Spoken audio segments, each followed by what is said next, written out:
Hello friends, स्वागत करता हूँ कक्षा 9 की एनसीईआरटी मैथ यूक्लिड की ज्यामिति के परिचय में। तो आज हम लोगों ने उदाहरण का प्रश्न देखेंगे। उदाहरण 1 में इससे पहले मैं आपको यूक्लिड की ज्यामिति परिचय का इंट्रोडक्शन क्लास पहले करा दिया हूँ। उसका लिंक इस वीडियो में दे दूंगा, आप वहां जाके देख सकते हो। यूक्लिड की ज्यामिति का परिचय का पूरा परिचय दिया हूँ, उसमें अभिधारणा और अभिगीत के बारे में जानकारी दिया हूँ। उसको आप इसका डिस्क्रिप्शन में लिंक दे दूंगा, आप वहां जाके देख सकते हो। आज देखेंगे यहाँ पे उदाहरण 1 की क्वेश्चन। यदि ए, बी और सी एक रेखा पर स्थित 3 बिंदु है और बी बिंदु ए और सी के बीच में स्थित है, तो सिद्ध कीजिए कि AB प्लस BC बराबर AC होता है। यहाँ पे एक रेखा दिया गया है, यहाँ पे एक रेखा बना लेते हैं ऐसे। एक रेखा बना लिए, इसका नाम रख लेते हैं A। इस पे 3 बिंदु है, A, B और ये C। तो यहाँ पे सिद्ध करने के लिए ये बोल रहा है कि AB प्लस BC बराबर AC। तो यहाँ पे एक रेखा जो है ना, एक रेखा दूसरा लेते हैं। यहाँ पे एक रेखा दूसरा लेते हैं AB प्लस BC के बराबर। मान लीजिए एक रेखा A लिए, जो कि ये जो है ना AB प्लस BC है। एक रेखा ये लिए, इसको जोड़ लेते हैं यहाँ पे।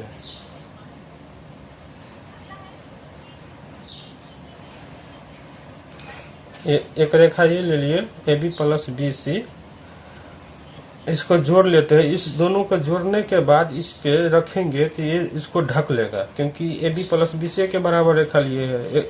AB लिए और BC लिए, इनको जोड़ेंगे तो इसको ढक लेगा।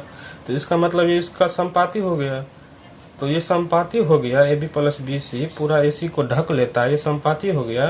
तो आप यूक्लिड के अभिगीत 4 नंबर में पढ़े थे कि ये वस्तुएं परस्पर संपाती होते हैं तो वो आपस में एक दूसरे के बराबर भी होते हैं। तो यहाँ पे AB प्लस BC ये संपाती है, इसको इस पे रखेंगे तो ढक लेगा इसको, इसीलिए ये AB प्लस BC के AC बराबर भी होगा। यही इसमें दिखाना है। तो चलिए इसके लिए कुछ लिखना पड़ेगा, क्योंकि ज्यामिति में लिखना बहुत जरूरी होता है, इसीलिए यहाँ पे लिखेंगे। हल में दिया गया है कि बिंदुएं A, B और C एक रेखा पर स्थित है और B बिंदु A और C के बीच में स्थित है। यहाँ पे देखिए B बिंदु A और C के बीच में स्थित है। सिद्ध करना है कि AB प्लस BC AC के बराबर है। तो यहाँ पे सिद्ध करेंगे, प्रमाण लिखेंगे, प्रमाण देना पड़ता है। तो प्रमाण में लिखेंगे यहाँ पे AB प्लस BC के साथ एक AC संपाती है। यहाँ पे देखिए AB और प्लस BC के साथ AC संपाती है। तो यहाँ पे लिख देंगे अभिगीत 4 के अनुसार वे वस्तुएं जो परस्पर संपाती हो एक दूसरे के बराबर होते हैं, इसीलिए AB प्लस BC बराबर AC ये प्रूव हो गया। चलिए उदाहरण 2 देखते हैं। तो उदाहरण 2 है, सिद्ध कीजिए कि एक दिए हुए रेखाखंड पर एक समबाहु त्रिभुज की रचना की जा सकती है। इसमें बता रहा है कि एक रेखाखंड दिया हुआ है, उस पे आपको एक समबाहु त्रिभुज की रचना करनी है। तो यहाँ पे हम एक रेखाखंड AB ले लिए, AB। अब इस पे रचना करना है एक त्रिभुज का, जो समबाहु त्रिभुज है। उसके लिए क्या करना पड़ेगा, यहाँ पे A को केंद्र मान लिए और AB त्रिज्या से एक वृत्त खींचेंगे। तो यहाँ पे चलिए वृत्त खींचते हैं।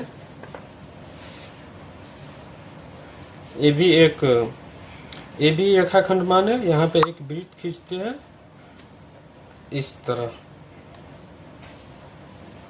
वृत्त खींच लिया।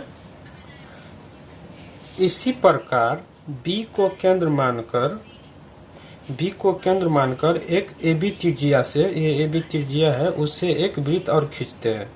तो B को केंद्र मानेंगे AB त्रिज्या से, तो वृत्त इस प्रकार खींचेंगे। यहाँ पे ये दोनों वृत्त बिंदु सी पर मिलते हैं, तो यहाँ पे सी को ए और बी से मिला लेते हैं। तो चलिए सी को मिलाते हैं ए से और बी को सी से मिला लेते हैं बस। तो यहाँ पे इसको रचना किए हैं ना, तो ज्यामिति में इसको प्रूफ देना पड़ता है, तो इसमें सबको जो जो किए हैं ना उसको लिख लेते हैं सिंपली। तो चलिए प्रश्न को हल करते हैं। यहाँ पे लिखेंगे हल में दिए हुए कथन के अनुसार ए बी एक रेखा माना। अब रचना में देखिए, रचना में लिखना है एक को केंद्र मानकर। यहाँ पे रचना में लिख रहा हूं कि एक को केंद्र मानकर ए बी, यहाँ पे एक को केंद्र माना, ए बी त्रिज्या से एक वृत्त खींचा। यहाँ पे ये वृत्त खींचा, वही इस पे लिखा हो एक को केंद्र मानकर ए बी त्रिज्या से एक वृत्त खींचा। और इसी प्रकार बी को केंद्र मानकर ए बी त्रिज्या से एक वृत्त ये खींचा, ए बी त्रिज्या से एक वृत्त खींचा, एक और वृत्त खींचा। अब लिखेंगे माना कि ये वृत्त आपस में एक दूसरे को सी बिंदु पर मिलता है, एक दूसरे के सी बिंदु पर यहाँ पे मिलता है। मिलने पर एक त्रिभुज एबीसी बनता है। यहाँ पे सी पर मिला और उसके बाद सी पर मिलता है और सी को बिंदुओं ए और बी से मिलाने पर एक त्रिभुज एबीसी बनता है। बिंदु सी को ए और बी से मिलाने पर एक त्रिभुज एबीसी बनता है। यहाँ पे एक त्रिभुज एबीसी बना है, तो सिद्ध करना है कि त्रिभुज एबीसी एक समबाहु त्रिभुज है। इसमें सिद्ध करना है त्रिभुज एबीसी एक समबाहु त्रिभुज है। तो दोस्तों हम लोग यहाँ पर एबीसी को समबाहु बनाने के लिए क्या करना पड़ेगा, यहाँ पे इसके तीनों भुजा को बराबर कर लेंगे तो ये सिद्ध हो जाएगा। यानी कि समबाहु त्रिभुज के तीनों भुजा बराबर होते हैं, तो यहाँ पे तीनों भुजा बराबर दिखा देंगे। इसका मतलब क्या, ये एक समबाहु त्रिभुज की रचना हो गई। तो चलिए इसमें देखते हैं कि जब आप केंद्र ए माना था तो ए बी त्रिज्या से ए वृत्त आपने खींचा, तो यहाँ पे केंद्र ए से इस वृत्त तक की दूरी त्रिज्या होगा।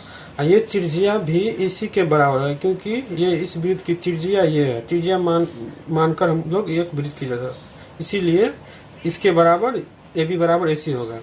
अब बी को केंद्र माना था तो ए बी त्रिज्या से ये वृत्त खींचा था, तो बी केंद्र से इस वृत्त पर यहाँ तक की दूरी त्रिज्या होगा, जो कि इसी के बराबर है, क्योंकि इसी त्रिज्या से हमने एक वृत्त खींचा था। इसीलिए ए बी बराबर बी सी भी होगा, जिस तरह यहाँ पर ए बी बराबर ए सी हुआ था। तो इसको लिखेंगे परमाण में। यहाँ पे ज्यामिति में परमाण देना पड़ता है, इसीलिए यहाँ पे परमाण में लिखेंगे। परमाण देखिए यहाँ पे आप परमाण में ए बी बराबर ए सी। क्यों ए बी बराबर ए सी, क्योंकि ये दोनों यहाँ पे देखिए ए बी बराबर ए सी त्रिज्या है, ये वृत्त के त्रिज्या बराबर होते हैं। और ए बी बराबर बी सी, ए बी बराबर बी सी है, इस वृत्त में दोनों त्रिज्या है, इसीलिए बराबर होंगे। ये भी त्रिभुज में ये भी वृत्त के त्रिज्या है, बराबर होते हैं। अब लिखेंगे अभिवृत्त 1 के अनुसार वे वस्तुएं जो एक ही वस्तु के बराबर है आपस में बराबर होते हैं। यहाँ पे एक ही वस्तु ए बी है, पर दोनों के बराबर एसी और बीसी है, इसीलिए एसी बराबर बीसी होगा। और फिर लिखेंगे या एसी बराबर बीसी और बीसीए के बराबर यहाँ पे ए बी है, तो यहाँ पे ए बी लिख दिए, तो ये तीनों आपस में बराबर हो गया। तो यहाँ पे बराबर हो गया, तो इसका मतलब क्या, तीनों भुजा बराबर है, इसीलिए त्रिभुज एबीसी एक समबाहु त्रिभुज है। यहीं पे ये सिद्ध हो जाता है।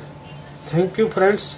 अगर ये वीडियो आपको अच्छा लगा है तो वीडियो को लाइक कीजिए, शेयर कीजिए और सब्सक्राइब कीजिए, ताकि इसी तरह के वीडियो आपको आगे मिलता रहे। चैनल पे नए हो तो बेल आइकन दबा के सब्सक्राइब कर लीजिएगा।